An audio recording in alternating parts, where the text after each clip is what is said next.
আসসালামু আলাইকুম, welcome to my another new blog. Random একটা দিনের ছোট্ট একটা ভিডিও নিয়ে আবারও চলে এসেছি আপনাদের মাঝে। অনেকেই দেখা যায় প্রায় আমাকে জিজ্ঞাসা করে যে আপনি কত ঘুরতে বের হন।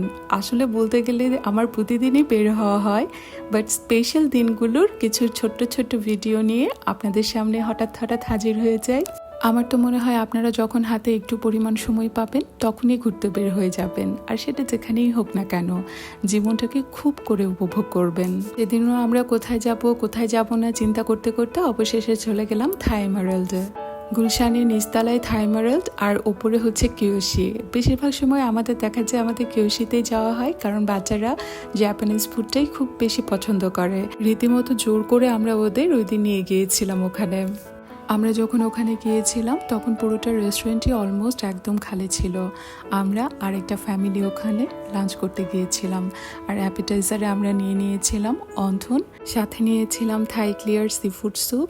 স্যুপের মধ্যে আমার কাছে ঠিক থাই স্যুপটাই আমার কাছে সবচেয়ে বেশি ভালো লাগে, বাট ওই দিন ওরাই সাজেস্ট করলো বাচ্চাদের জন্য এই স্যুপটা ট্রাই করতে। আর আমার বাচ্চারা যেহেতু স্পেশালি সি ফুডটা খুব বেশি পছন্দ করে, ওরা ওই দিন ওটা অনেক এনজয় করেছিল। অ্যাপেটাইজারে আমরা আরও একটা ডিশ নিয়েছিলাম, আর সেটা ছিল হচ্ছে চিকেন স্যাটে। ওখানকার খাবার দাবারগুলো তো বরাবরই খুব বেস্ট হয়, আর আলহামদুলিল্লাহ বাচ্চারাও খুব এনজয় করেছে। অ্যাপিটাইজারই বলতে গেলে ওদের পেট একদম ফুল হয়ে গেছে। আর মেইন কোর্সটা আমরা কিনিব করে ভাবতেই আমরা অর্ডার করে ফেললাম মিক্সড ফ্রাইড রাইস, আর সাথে ছিল বিফ উইথ ব্যাসিল লিফ। আমরা ওখানে লাঞ্চের জন্য গিয়েছিলাম বটে, কিন্তু অনেক লেট করে, আর বের হতে একদম প্রায় সন্ধ্যা হয়ে গেছে। আর এই জায়গাটাতে অনেক সুন্দর বিউটিফুল কালারফুল কিছু ফিশ ছিল, কিন্তু ক্যামেরাতে কেন যেন একদমই ফোকাস হচ্ছিল না। এরপর ওখান থেকে বের হয়ে একদম সরাসরি চলে গিয়েছিলাম ইউনিমার্টে। আমার আসলে মাছ মাংস সহ বাচ্চাদের টিফিন আইটেমস সহ বেশ কিছু গ্রসারিজের প্রয়োজন ছিল, আর সেগুলো কিনতেই ওখানে যাওয়া। সুপার শপগুলোতে গেলে বাচ্চাদেরকে আসলে একদমই কন্ট্রোল করা যায় না, ওরা ওদের জিনিসপত্র কিনতে কার্ট একদম ভরিয়ে ফেলে। আপনারা কিভাবে কন্ট্রোল করেন প্লিজ আমাকে একটু সাজেস্ট করবেন।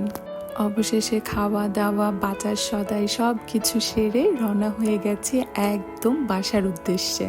বাচ্চাদের তবুও মন ভরছিল না, ওরা আরও ঘুরতে চায়, কিন্তু সাথে আসলে মাছ মাংস কেনা হয়েছিল বলে আমি তাড়াতাড়ি বাসার উদ্দেশ্যে রওনা হয়ে গেছি।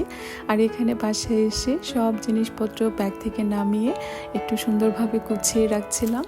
বাচ্চাদের স্কুলে বরাবর ওরা হোমমেড ফুডই অ্যালাউ করে, কিন্তু বাইরের কোনো খাবার ওরা তেমন একটা অ্যালাউ করে না। কিন্তু এই ফ্রোজেন ফুডগুলো আমি সাথে কিনে রাখি, কারণ প্রতিদিন আসলে একরকম যায় না। মাঝে মাঝে সিকনেস অথবা আলসেমের জন্য তখন দেখা যায় বাহিরের ফুড আমি না দিয়ে এই ফ্রোজেন ফুডগুলোই আমি টিফিনে দিয়ে দিই। টিফিনেরও বেশ কিছু আইটেমস আপনাদের সাথে শেয়ার করব ইনশাল্লাহ। আর আজকের এই ছোট্ট ব্লগ এ পর্যন্তই। সবাই ভালো থাকবেন, দোয়ায় রাখবেন।